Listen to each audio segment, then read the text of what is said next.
ম্যানফরম্যান ফোর্সের উদ্ধারকর্মী টিমের সদস্যরা তারা রোড ক্লিয়ার করছে, কারণ এখানে প্রচুর জ্যাম লেগে গেছে। এই জ্যাম ক্লিয়ার না করলে পিছনের যে গাড়িগুলো আছে সেই গাড়িগুলো কোনোভাবেই ক্লিয়ার হবে না।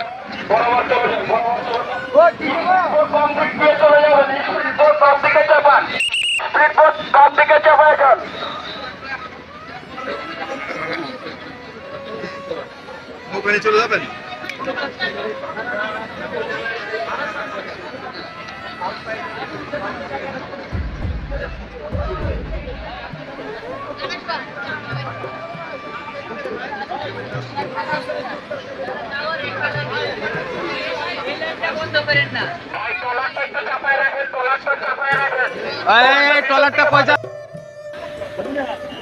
যত সামনের দিকে এগোনো হচ্ছে ততই পানির পরিমাণ বাড়ছে, গভীরতা বাড়ছে।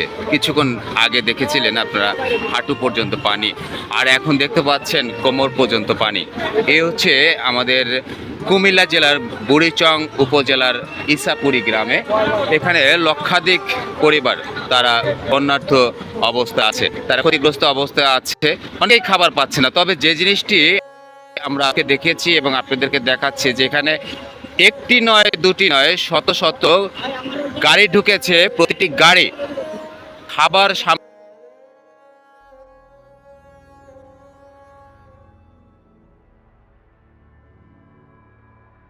সামগ্রী যাচ্ছে, যে সকাল থেকে রাত অবধি প্রচুর পরিমাণে খাবার পাচ্ছে, কিন্তু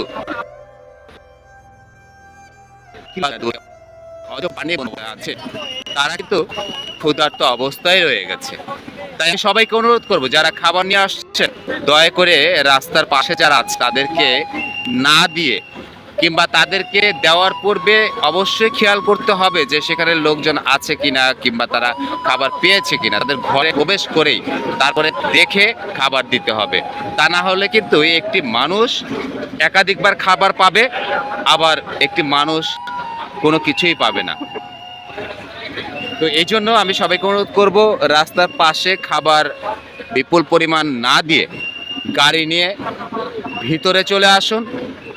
এই পানিবন্দী অবস্থায় গ্রামের মানুষজন তারা খাবার পাচ্ছে না। নৌকা করে, বোটে করে অনেক দূরে চলে যান, ওই যে অজপাড়াগায় দেখা যাচ্ছে, সেখানে চলে যান।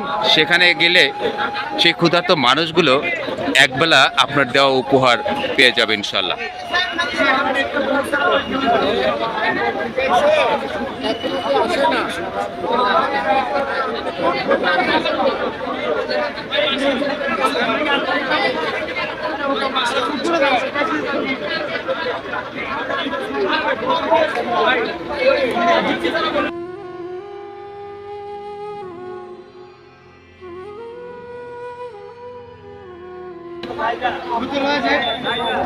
পাচ্ছেন এখানে শত শত গাড়ি, প্রতিটি গাড়িতেই খাদ্য সামগ্রী কিন্তু ভর্তি আছে।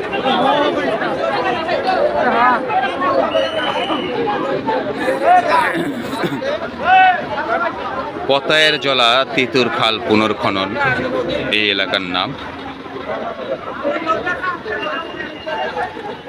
এবং এখানে রাস্তা ক্লিয়ার করার জন্য ট্রাফিকের দায়িত্ব পালন করছে